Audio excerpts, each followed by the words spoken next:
service of Metro Broadcast. Now the news with Jeanette Gaius. Former Japanese Prime Minister Shinzo Abe has died after being shot during a campaign speech Friday in western Japan. Abe, who was 67, was shot from behind minutes after he started his speech in Nara. He was airlifted to a hospital for emergency treatment, but was not breathing and his heart had stopped. Hospital officials said he was later pronounced dead despite emergency treatment that included massive blood transfusions. Police arrested the suspected gunman at the scene of an attack that shocked many in Japan, which is one of the world's safest nations and has some of the strictest gun control laws anywhere. Japanese Prime Minister Fumio Kishida and his cabinet ministers hastily returned to Tokyo from campaign events around the country after the shooting. Abe was Japan's longest-serving leader before stepping down in 2020. U.S. Treasury Secretary Janet Yellen this month will visit the Indo-Pacific for the first time since taking over the department and will use the trip to make the U.S. case for a price cap on Russian oil aimed at reducing revenue to the Kremlin as it presses ahead with its attack on Ukraine. Yellen will address the economic and humanitarian challenges wrought by Russia's war in Ukraine as she represents the U.S. at Group of 20 finance minister meetings on Indonesia's resort island of Bali and makes additional stops in Tokyo and Seoul, South Korea. Yellen has been a critic of China's economic relationship with Russia, urging China to use its special relationship with Russia to persuade Russia to end the war in Ukraine. Unlike the Group of 7 finance leader meetings in April, the G20 will involve participant countries that are not united in taking action in opposition to the war in Ukraine.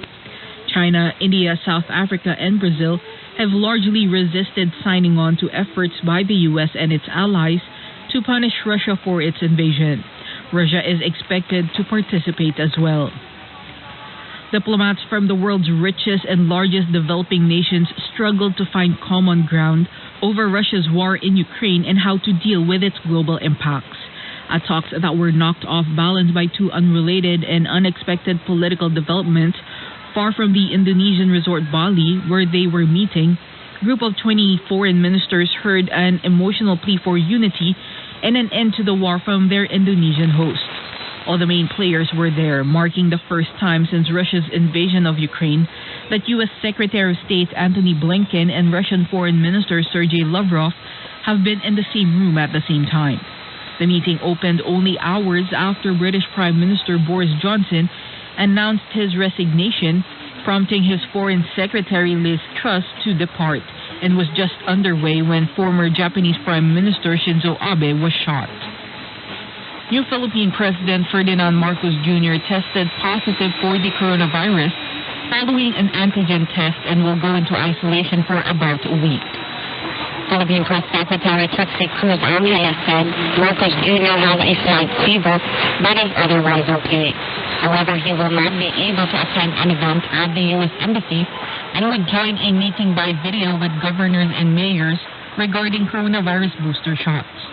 People who came into contact with the president, including his son, tested negative for the virus, and others were being notified that he has been infected.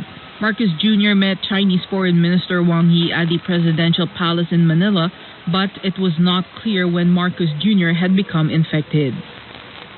Portugal's government declared an 8-day state of alert due to a heightened risk of wildfires, as the drought-stricken country prepares for a heat wave packing temperatures as high as 43 degrees Celsius. A joint statement from 5 government departments said the torrid weather brings with it a significant worsening of the wildfire risk. Declaring a state of alert gives the government temporary authority to order precautionary measures.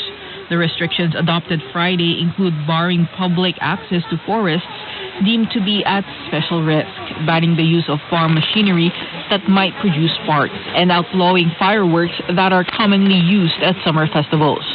Portugal has long experienced dramatic forest fires. In 2017, blazes killed more than 100 people. Heat waves and droughts also are not uncommon in Portugal, but climate scientists say all of southern Europe can expect higher temperatures and lower rainfall as a consequence of global warming. Metro Plus, Hong Kong's weather. becoming cloudy. The minimum temperature will be about 28 degrees. A few showers and isolated thunderstorms. Hot with sunny periods during the day.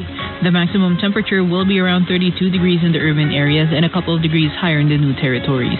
Moderate east to southeasterly winds. Relative humidity stands at 83%. For the outlook, fine and very hot in the following couple of days. And that's the weather from Metro Plus, your connect.